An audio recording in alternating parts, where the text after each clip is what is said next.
ओम सहना भवतु सहनौ भुनक्तु सह वीर्यं करवावहै तेजस्विनावधीतमस्तु मा विद्विषावहै। ओम शांति शांति शांति। ओम सदाशिवसमारंभां शंकराचार्यमध्यमाम् अस्मदाचार्यपर्यन्तां वन्दे गुरुपरम्पराम्। श्रुतिस्मृतिपुराणानाम् आलयं करुणालयं नमामि भगवत्पादं शङ्करं लोकशङ्करम्। समस्तजनकल्याणे निरतं करुणामयं नमामि चिन्मयं देवं सद्गुरुं ब्रह्मविद्वरम्। सर्ववेदान्तसिद्धान्त गोचरं तमगोचरं गोविन्दं परमानन्दं सद्गुरुं प्रणतोऽस्म्यहम्। Hari Om. Salutations to all. So in this negation of the Vijnanamaya Kosha, then we saw out, after the negation we saw about the Atma which is unattached. And this disciple now has a question, because while speaking about Vijnanamaya Kosha it was said Anaditvat. This ignorance, this Jiva Bhav is beginningless. So this disciple asks a question to the master that by logic, what is beginningless is endless. So this bondage and this Jiva Bhav also is beginningless, so it is endless. So then how is it that I will be able to get, how will one get freedom basically? So please tell me, O Guru, Tan Moksha Katham Me. So please tell me, how will I get moksha from this? What is beginningless is endless. So now let us see what the teacher is answering. 194. Shri Guru Ruvacha Samyak Prishtam Tvaya Vidvan Savadhanena Tachruno Pramaniki na Bhavati Bhrantya Mohita Kalpana. So Samyak Prishtam Tvaya Vidvan. Oh, wise student, you have put a appropriate question. Savadhanena Tachruno. Listen to this carefully. Pramaniki na bhavati bhrantya mohita kalpana. What is a product of delusion? The imaginations caused because of the delusion cannot be considered as a fact. So what does this mean? When one is thinking of the snake, it is based on the delusion. One is not seeing the rope. Then there is a snake that one sees. Now the snake has bit me. Now I am imagining that I am going to die.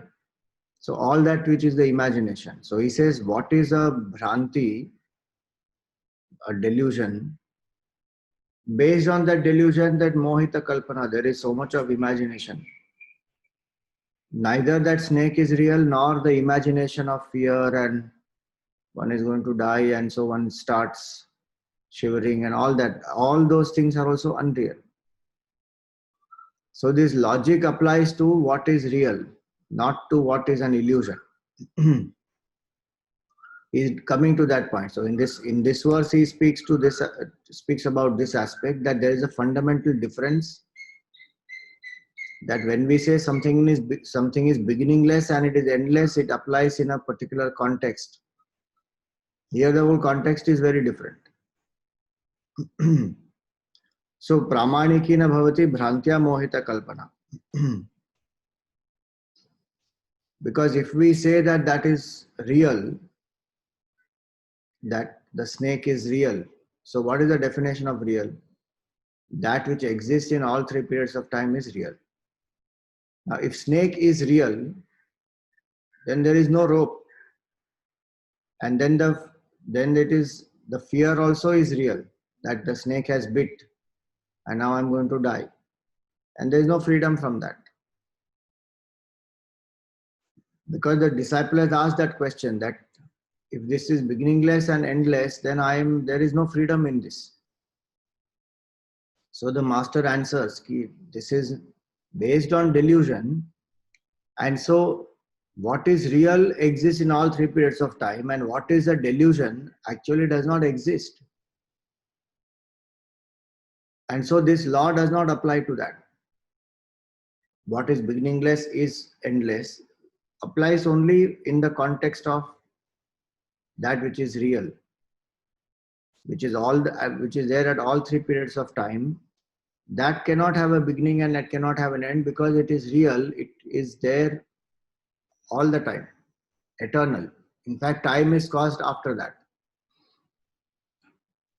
So that's why the self is beginningless and endless, because it is real.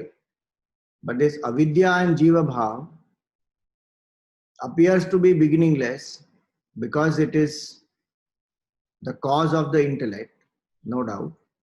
But it is not endless because it's a product of imagination. This whole delusion as well as this imagination is all not real. So he will come to that. So here the word is used, pramanikina bhavati. That is not a fact. Bhrantya mohita kalpana, because it is a bhranti. So the delusion always ends when there is knowledge. Suppose somebody asks, at what time did you see the rope as the snake? One cannot tell, say from beginningless time. Of course, example has a limitation. There you can't say beginningless time, but applied to Jiva Bhav, it will be beginningless time. Or applied to the waking and dream example. When did you start actually dreaming? One can't say that, because the dream time itself is different. So one says from beginningless time. As long as I'm in the dream is from beginningless time. So, but it has an end. The moment one wakes up, it will end. Same way with this snake. The moment I see the rope, the delusion that is a snake goes. So it may be beginningless, but it has an end. There is a difference between self and the Jiva Bhav. Self is beginningless and endless. But this notion of I am this Mr. So and so, this finite entity, that ends. When the right knowledge comes, this delusion, this wrong notion will end. Hence he says, pramanikina bhavati bhrantya mohita kalpana. So because of delusion, there are all these imaginations and it is not a fact. Now the same principle he elaborates in quite a few verses with different methods. So next one he says, Bhrantim vinatva sangasya nishkriyasya nirakritehe naghatet artha sambandhaha nabhaso nilata divat. So he says here, Bhrantim vina tu asangasya nishkriyasya nirakritehe. Without delusion, it is not possible to have a relationship between that which is asanga, unattached. So he says, Bhrantim vinatu asangasya nishkriyasya nirakritehe. That which is unattached, that which is non-doer, and that which is formless. It is not possible for the self which is like this to come into this opposite aspect. That suddenly now the jiva is attached, the jiva is the karta, the jiva has a form. Like how is it possible for the snake, for the rope to become the snake? There is no connection actually. The only way is the rope will appear as the snake because of delusion. The rope has not become the snake. In the same way, the self which is unattached, which is non-doer, which is formless, that self has become this jiva. There is only because of not proper thinking. There is a delusion, that's all. So, na ghatet artha sambandha. There is no real relationship.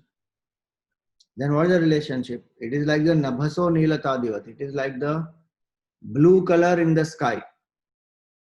Now this blue color in the sky, sky is by basically colorless, formless. But our limitation of the senses that we are seeing the sky as blue. What is the relationship between the blueness of the sky with the sky? The blue color and sky there is no connection because the blue color doesn't exist. But still we are seeing it. That's because of the limitation of our senses. And so the sambandha between both these is our imagination. That's why it says Bhrantim Vina. Without this delusion, we cannot see.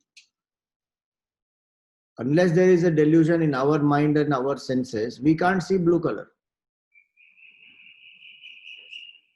In the same way, it is our delusion that is making this formless, detached, non-doer self appear as the opposite. And so when we say it is a delusion, then the delusion has to go only by proper knowledge and clarity. So here, when we consider the problem as real, then we have to find a solution for it. But the problem itself is imaginary. And that imagination is based on the delusion. The delusion will end with proper knowledge. So knowledge is the solution for it to end. So the disciple is, in the first verse of the answer, the master has already given the principle. The principle is what is beginningless, is endless, is applicable only in the context of the real.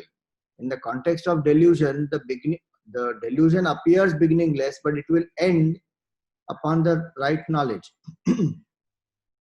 That is going to elaborate now, that part. Another example to understand this is, see, the law of gravity.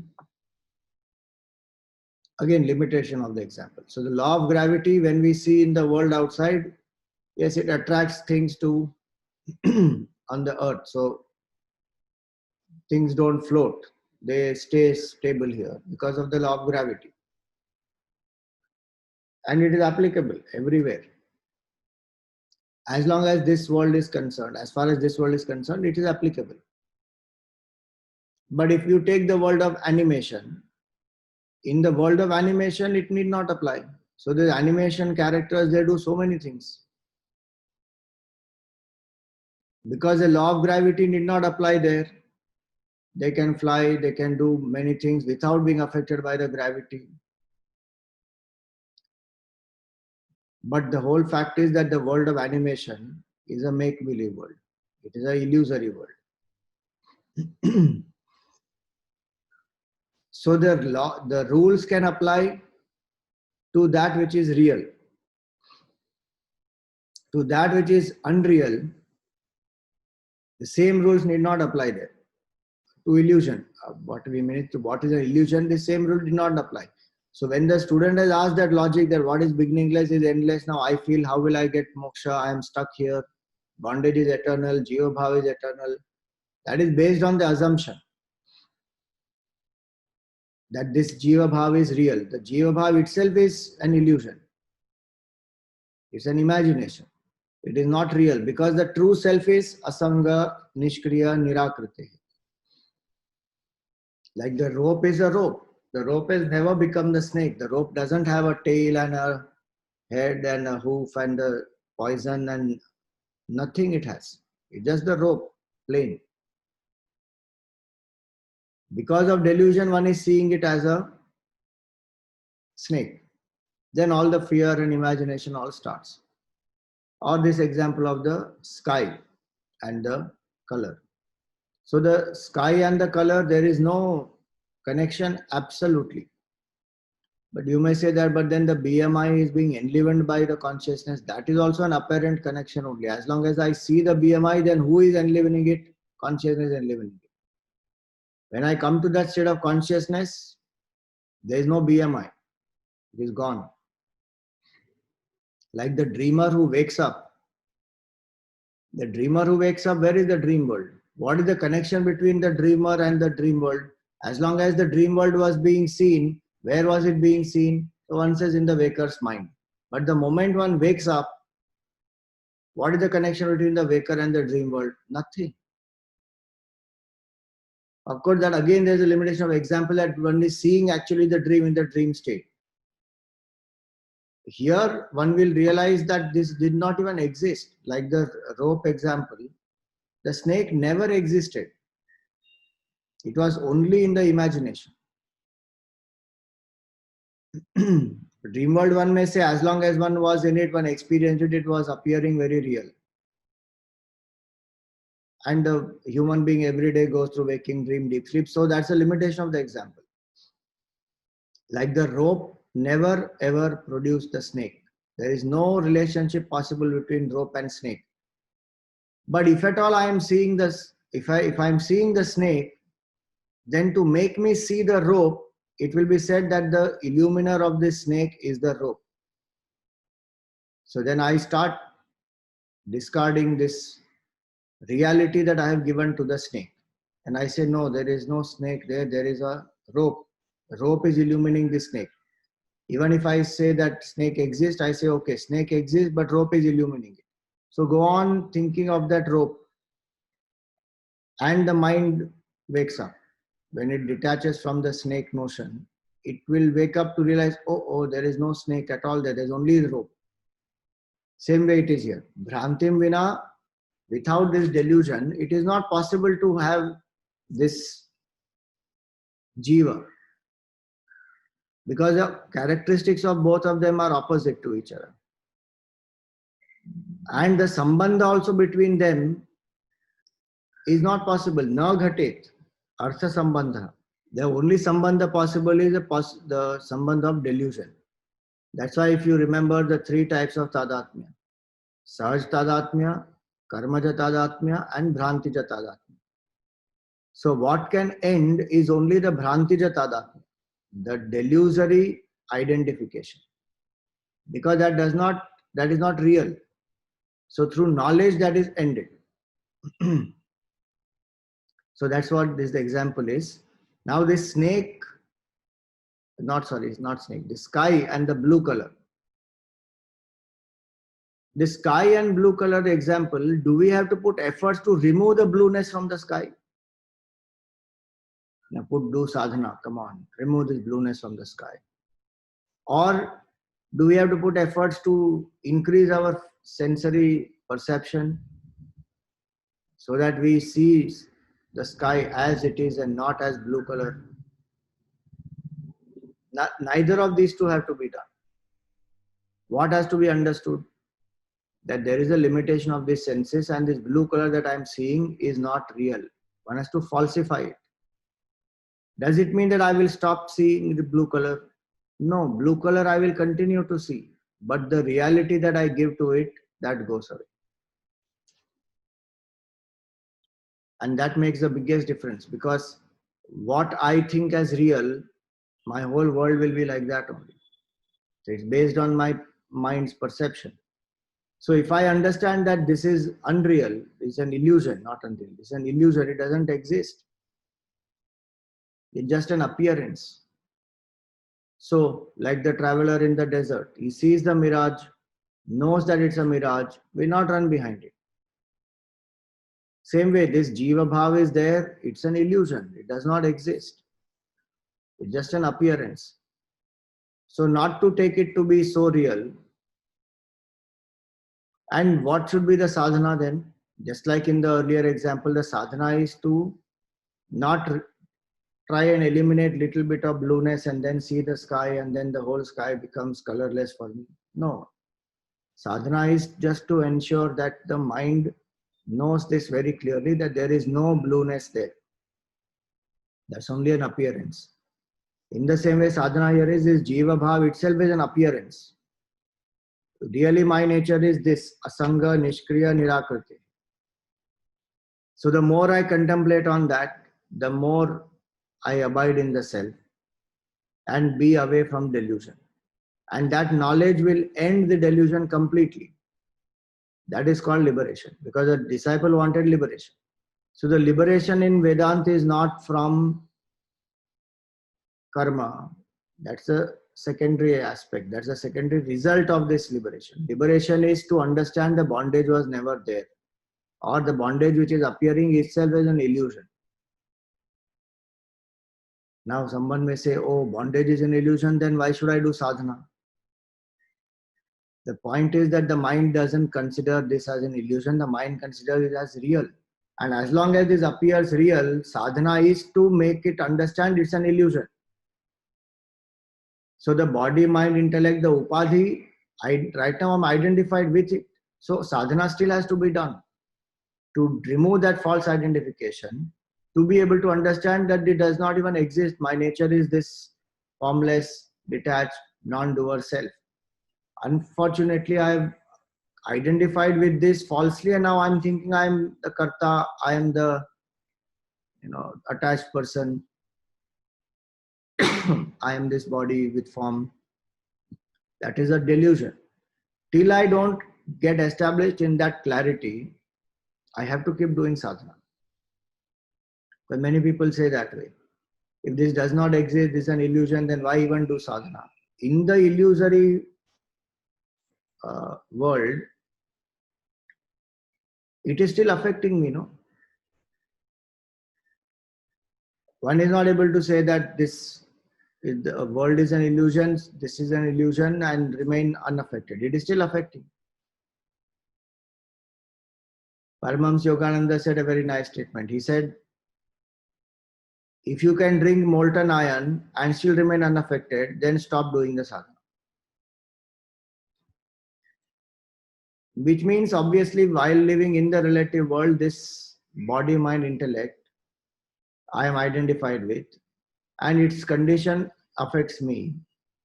Till that point, one has to keep on doing the sadhana. So just because it says here, bhyantim vina na ghate artha sambandha, except delusion, there is no other relationship. It does not mean that I don't do sadhana. The sadhana is to end the delusion.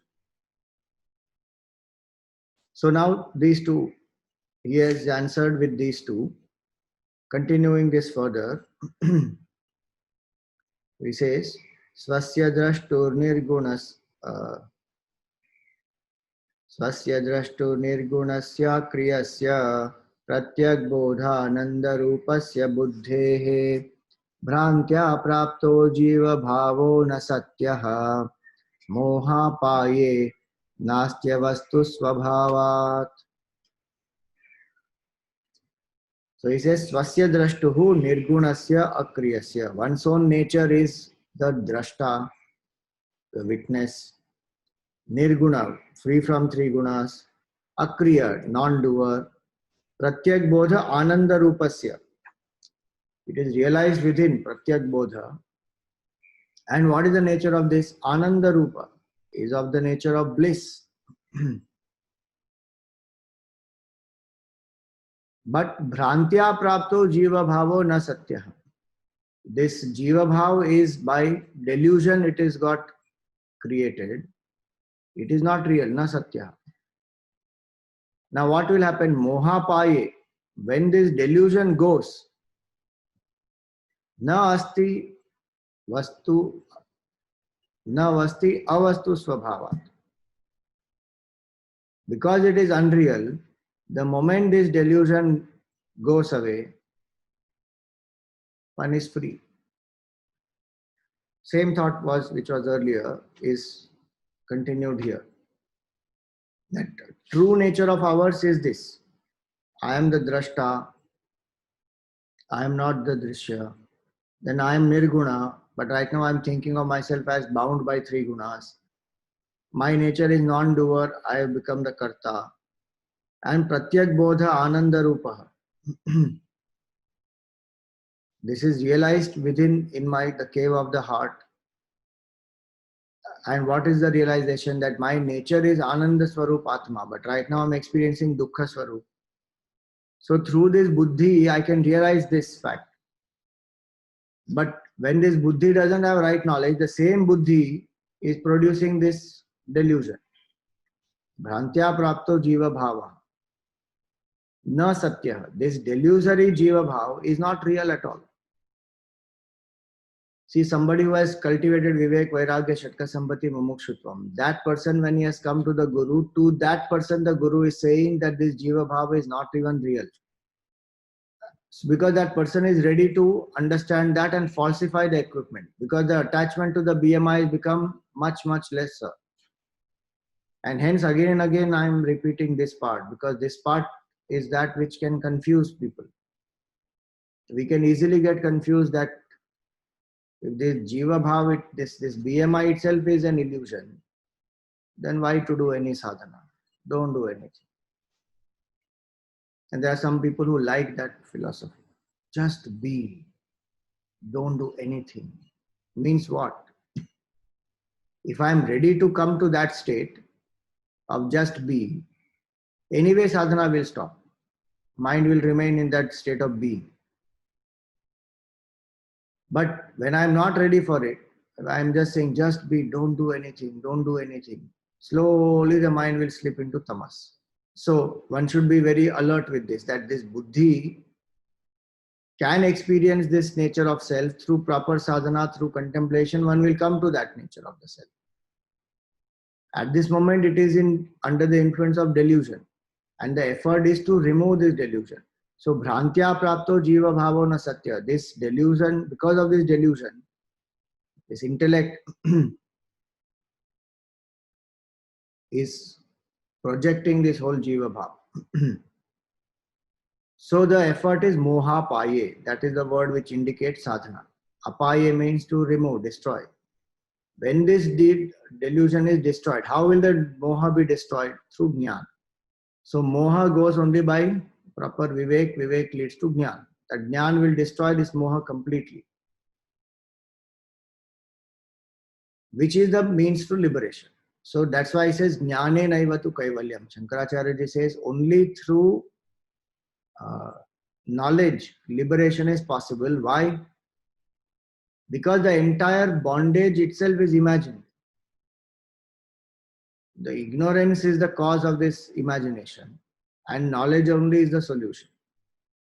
So though a bondage appears to be beginningless, it will still have an end. Why it will have an end? Because it is not real. The dreamer has to wake up at some point or the other, and it will end. The dream will end. The rope will be discovered. The snake has to end. Rope was, rope is, rope will be. That is real. When did I start seeing the snake? No idea.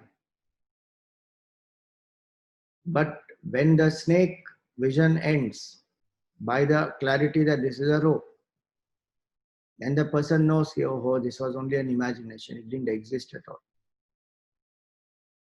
So that is the solution for it. That moha paye nastya vastu svabhavat. Gurudev has given the example of this dream when he says here that in my dream, when I am jailed, I myself enter the jail and live in it. In fact, I have not really gone to any jail. But due to the misconception in my mind temporarily, I have experience of being limited by the jail. When the dream ends, neither is there a jail, nor is there a jailer. Nor is there the entity who went through the jail. The whole thing destroyed.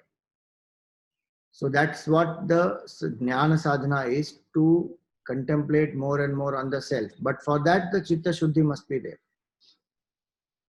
Now continuing ahead. Yavad bhrantis tavadevasya satta mithya jnanojrumbhitasya pramadat rajvam sarpo bhrantikalina eva bhrantir nashe naiva sarpopi tadvat. Yavad bhranti tavad eva asya satta. As long as there is the delusion, only so long this imagination remains. Mithya jnana. From where did this delusion come? Mithya jnana, from false knowledge. Ujrumbhita, it arises. This snake produced from this rope is produced from where actually? It is not the rope is producing the snake. My delusory knowledge, my delusion is producing the snake. Mithya jnana ujrumbhinta. So from where is the snake born? Not from the rope. Snake is born from my delusion. And why is that there? Pramada. Because there is pramada, carelessness, inalertness. That's the word, inalertness. When I'm not alert, then I am seeing the snake there. Not because the rope is producing the snake. The rope is just lying there. But my delusion is producing this snake. Rajvam sarpo bhranti kalina eva. So as long as this delusion lasts, so long the snake will last. Hence the control is in whose hands? Control is in my hands. Because delusion is producing the vision of the snake. I can end the delusion and I can see, oh, there is only rope. It is not dependent on anything outside. So in the same way, Rajvam sarpo bhranti kalina eva, bhranter nashe naiva sarpopi tadvat. When the delusion is destroyed, there is no snake. In the same way, for the upadhi also, for the body, mind, intellect and this jiva bhav, it is produced by an error in judgment, by my own delusion. And it is up to me when I want to end it. If I like the delusion, see in the rope and snake example, one thing is nobody likes the snake. That's the limitation of that example. Nobody likes the snake. One is scared of it. One is afraid. The snake has bit me. I am going to die. What will happen to my people? All that fear will start. There is no pleasurable aspect there. But when I am having this jiva bhav, then I am attached to the body and then it is pleasurable to me. Though it is a delusion to think that there is a pleasure here, but it is still there. That example has a limitation of rope and snake, that only fear part of it or projection part of it, that example can tell us. As far as the world is concerned, the reason why I am not able to end the delusion is because I love it. However temporary it is, it doesn't matter, I love it. Now because I love it, I am holding on to it. Why will I drop it? I am not seeing it as a source of pain. And now and then if some pain comes, which is quite often by the way, one still lives in the memory of the pleasure and expects that I will keep getting some pleasure or the other. So one loves that. So the delusion continues. So this pramada has a lot of different connotations. One meaning of pramada is at the buddhi level, this pramada when it is there is this false notion of doership. And this whole projection of jiva bhav happened because of the pramada at the buddhi level, that I don't know who am I, and then now I'm projecting. At the mind level, when pramada is there, one loves enjoyment or temporary nature. It can be mixed. Even one loves stress, worry, tension, anxiety, all that also. One loves sorrow also. That is a strange part of this. Pramada is, it makes us delusory. So it makes us love what is actually not lovable also. So many times one is in love with the sorrow, one doesn't want to let go of it. One doesn't want to forgive. One goes on brooding. It pains, it hurts, but keeps brooding, keeps victimizing. One is in love with that. How strange it is. There's a letter between Albert Einstein and Sigmund Freud about World War. So 1 or 2 years back, I had gone to NMIMS. They had called me to give 1 or 2 lectures on the psychology of war. That why does human being fight? And in the context of Mahabharata. So they had Mahabharata, some case study. So where one has to explain. They are learning psychology of war. In that, some few sessions are on Mahabharata and understanding the psychology of war through that.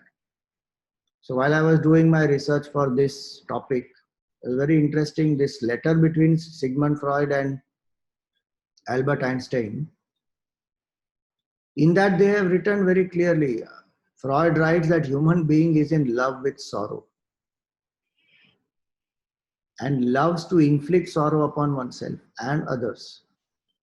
How strange is that? The whole letter is long, but one of the important points in that is one loves sorrow. And Vedanta says the other way. Our nature is pure happiness. And that Not knowing that, then we are thinking of ourselves as finite, and then obviously then attached to many things, and we derive our joy by exploitation. Because we don't find joy within, we want to derive it by exploiting people from outside, as well as by torturing oneself. That's the Bhranti. So what is not a source of happiness, I get attached to that. It may be pain, it may be misery, it can be temporary pleasure, but because it is pleasurable, I am attached. And I am attached to sorrow also. So though the Jiva Bhav is illusion, whatever this Jiva Bhav is producing, I am very attached to that because I love it. So I don't want to let go. So temporary pleasure, I don't want to let go. Fear, anger, I don't want to let go. Sorrow, I don't want to let go. How will I realize that Supreme Self, which is of the nature of pure happiness? For that, this delusion has to end. But the effects of this delusion are all this temporary pleasure and fear and sorrow and anger and all these, which I am not ready to let go. For me, they are very real. And how will this Jiva Bhav go? So he says this is Mithya Jnana. It is based on this Mithya Jnana, this Pramada has come. So I said intellectual level Pramada is the doership. Mind level Pramada is one is loving the effects of this doership. This body level Pramada is laziness, lethargy, doesn't want to do sadhana, wants to just engage in indisciplined living. So Pramada is at all the levels. Speech-wise Pramada is not careful before I think, before I speak, doesn't think, speaks anything. Then confusion it creates. Arey, I should not have said this. I don't know why I said this. No control on the speech. So Pramada is there at all four levels. Buddhi, Mana, Vani, Sharir. All four. And based on these four, then there is a delusion of things outside. Now just imagine how much one lives in delusion. That's an, for the spiritual seeker, Pramada is one of the biggest enemies. If you remember earlier, it was said, Pramado vai mrityuhu. Inalertness is death. Even on the road when we drive, what happens? Inalertness leads to accident. Little bit of inalertness. Nowadays when people are driving and the phone rings, they just turn to see the phone. That's enough. Accident happens. You don't even have to lift and start speaking. Looking at that side is enough. That little inalertness can create such an accident. What to talk about so much more that we have in our life. At all four levels, Pramada is there. And the sad part here is this, that retaining this Pramada, I want to understand that this is unreal. So Vedanta doesn't seem to be effective at all to me. Because the Pramada is very strongly there. Indisciplined life is there, no control on the speech is there, emotional turbulence is there, strong sense of doership, self-importance is there. Now with all this, and I don't know the self, that's the root cause. Now with all this, I'm studying Vedanta says that this is an illusion, this is not real. How will I even understand that? Chalo, even intellectually I may understand, but the sense of doership is so strong, it won't go. So it will only be an information, okay, this is unreal. What it has to actually do, it does not bring about. Which is why Karma Yoga, all those sadhanas are to be done to reduce the sense of self-importance. Equanimity in pleasure and pain, so that we don't give importance to this and we learn to let go. All that which is said earlier is meant to prepare me to understand that, then only I can understand that this whole equipment itself is an illusion. Forget the effects of this equipment. So inalertness can go by alertness. All the different sadhanas are meant to increase my alertness. So if it is puja, japa, is to increase my alertness, to bring the mind into the present. So the mind which is actually wandering past and future, how do I bring it into the present? All the sadhanas of single pointedness. Puja, japa, bhajan, all that. The body which has so much of tamas, pramad, how will that go? When I put a disciplined drive, at least a few hours of the day are disciplined.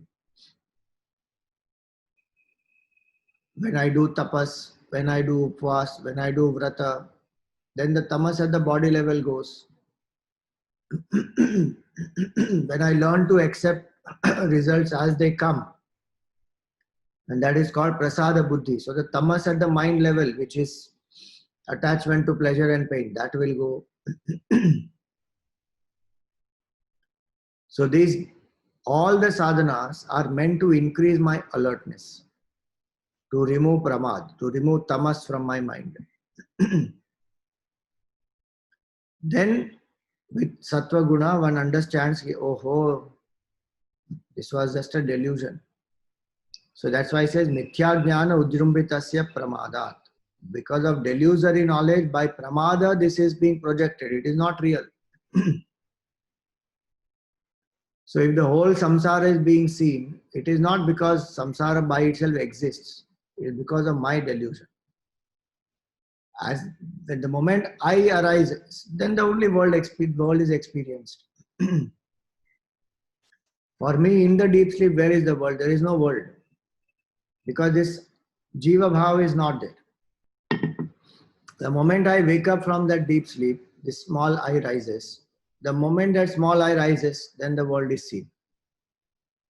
So the whole thing is a delusion in my mind. And hence that pramada must be removed, sadhana must be done, and then one goes beyond this sense of jiva bhava, understanding it to be an illusion completely. Now one point to know here is this. Every other illusion exists in time and space. Like the snake example or the the mirage example. They exist in time and space. And these are examples where we see outside that the rope is appearing as snake, the sand is appearing as the mirage water. So the person works in time and space. The jiva bhav is subtler than time and space. When jiva bhav rises, then time and space are projected. So, example for that is, only after the jiva rises, the jiva comes into waking state and dream state and waking state. In the deep sleep state, there is no jiva bhav, there is no space, there is no time, there is nothing. Only ignorance is there. Unmanifest vasanas are there. Then when one wakes up from that state, who wakes up? The jiva bhav wakes up first. I am Mr. So and so. One identification happens with the subtle body, so one gets into dream world. Only when that identification happens, then the dream time and space are created, and which further identifies with the gross body. Then this waking time and space are projected, and then the whole experience of the world happens. So what is the point to understand here? Every other illusion is within time and space, and it can be ended within time and space. But the jiva bhav is the very cause of time and space, and that's why one is saying that it is a beginningless thing. But how will it end?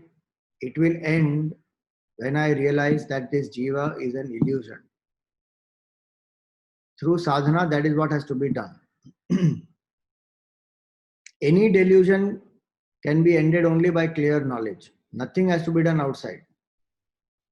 That there is a sand and there is a mirage that is appearing, even though one is seeing it outside, one doesn't have to do anything outside. One has to only correct the perception within. The snake is there and that is being seen on the rope. Nothing has to be done to the rope outside. One has to only change that thing within. In the same way it is here, that Rajvam Sarpo Bhranti Kalina Eva. Bhrantir Nashe Naiva Sarpo Pitadvat. Because it is a delusion, it will go by clear knowledge. Only thing is the right perception and knowledge has to rise For that, the sadhana is to be done. Jnana sadhana, Shravan, Manan, Nididhyasana, and before that, the preparatory sadhanas. So, because the problem is delusory, the solution also is, the antidote is knowledge only. No amount of action will help us to do that. Remove this delusion. And the strange thing is, our whole life goes in only doing karma. If it prepares me for jnana sadhana, that is great. But otherwise, the life is going in karma. Delusion, basic delusion will not end. So here, exercising of attention is important aspect. Gaining clarity of knowledge is important aspect. And to understand the nature of the problem. The solution comes out only when I understand the nature of the problem. If the nature of the problem is not understood, the whole effort will be in a wrong direction. The diagnosis of the disease must happen properly, then the appropriate cure can be given.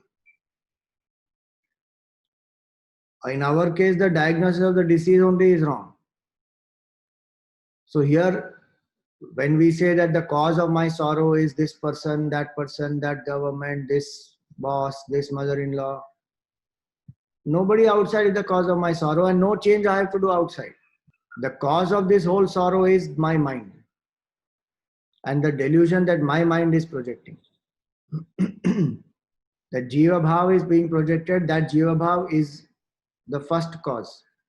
This further identifies with the body, mind, intellect, people, things, situation, then that becomes miserable. So remove the attachment slowly, and then remove this Jiva Bhav itself through proper knowledge.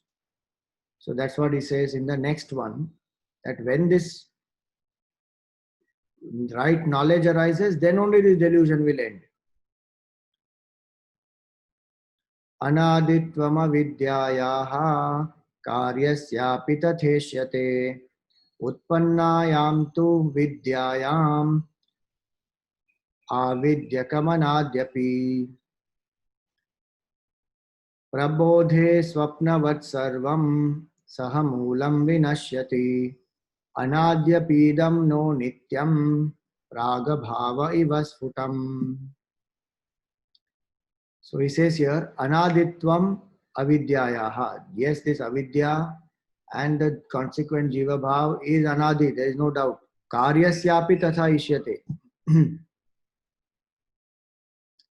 Karya means the effect of avidya, which is jiva bhav. I don't know who am I, then false identification with the body, mind, intellect, that leads me to feeling of incompleteness, that I am this jiva. Then I become karta, then I become bhokta. Then I get karma phala, I keep getting new bodies. And in that samsara, I have fear, anxiety, tension, sorrow, worry. This is all the effect of first one, avidya, ignorance. Delusion created after this ignorance. So, this is beginningless. From when did it start? Beginningless time. Anaditvat atmavidyaya. Anaditvam avidyayaha. Karyasyapi tatha ishyate. And because the cause is beginningless, the effect also is beginningless. How many births have you had? Beginningless time. From when did one become miserable? Beginningless time. Specifically, one may say, I became miserable about this because of this time. From this time onward, because this person said like this, or because this incident happened. That is a specific cause of sorrow, but the tendency to be sorrowful is there from beginningless time. From the time of avidya, I am suffering. When is that time of avidya? Beginningless. Utpannayam to vidyayam. But how will this end? Only when the knowledge arises. Though it is anadi, it will end. How will it end? Prabodhe swapnavat sarvam, like this dream. When we wake up, this whole dream will end. Sahamulam vinashyati. That's the nice word. Sahamulam. With its root cause, it will get destroyed. I am the dream character, and this is a dream world, and I have dream sorrows, dream pleasure, all that. The cause of that is the entity, the dreaming entity. When one wakes up, the dreaming entity ends. So with that, the dream world ends, the dream sorrow ends, the dream character ends, everything ends. In the same way here, when I realize my true self, only through that knowledge, It will just end. The entire bunch, ignorance and its effects, all that will end. Hence he concludes here, he doesn't conclude, but he gives a explanation here saying, Anadi api idam, though this is beginningless, it is not eternal. No nityam. Prag abhava iva sfutam, like prior non-existence. Now what is it, prior non-existence? So prag abhav means, so there is mud, let us say, and the mud is just there without any form. The mud is there. What is the potential of that mud to create a pot? That potential of the mud to create the pot is tremendous. Depends on how much quantity of mud, etc. is. One can create pots. From when is that potential there in that mud? It is there from beginningless time. From the time mud got created, from the time of creation only it is there. And when is creation? Beginningless. So this mud has the potential to create the pot from beginningless time. But when the pot comes into existence, the prior non-existence of that pot has stopped. Actually, when the form gets created, then the pot which was non-existent so far comes into existence. The prior non-existence was beginningless. The pot was not there, but the potential, in the potential form, it was there. And that potential is beginningless. When the pot actually gets made, then that beginningless potential as though comes to an end by the creation of the pot. So the pot has come into being. The prior non-existence of the pot, which was beginningless, has ended by the coming of the pot. This example is given to make the student understand that even in this world, what is beginningless need not be endless. It will end. See, till now we gave the illusory examples of illusion. That from when you are seeing the snake, you cannot give a proper time, but it will end by knowledge. So the disciple says, no, that illusory example is not working. Give me some tangible example in this so-called real world. So he says, okay, even in the real world, the prior non-existence of the pot in the mud is beginningless. But that ends when the pot comes into being. So what is beginningless need not be endless. What is beginningless can end. And through this example, he makes him aware that yes, this ignorance is projecting this entire world and all the sorrows in the world because of this Jiva Bhav. But it is not endless. So have hope. Don't feel that, oh, I'm stuck in beginningless and ignorance, so there is endless. It will continue to go on and there is nothing called moksha. No. It is not like that. That which is beginningless in the world also has this example is given that it will end. So that logic is not applicable. Earlier he gave only the proper principle that this is applicable only to what is real, and what is an illusion, to that it will not apply. But then the student may not be able to understand that. So the teacher is giving one more example from the so-called real world using this pot, the prior non-existence of the pot. So more of it we will continue now on Monday. Any questions you are welcome to ask. One more class we have to do, so that we will do on Monday. Om Purnamada Purnamidam Purnat Purnamudachyate Purnasya Purnamadaya Purnameva Vashishyate. Om Shanti Shanti Shanti. Harihi Om Shri Gurubhyo Namaha. Harihi Om.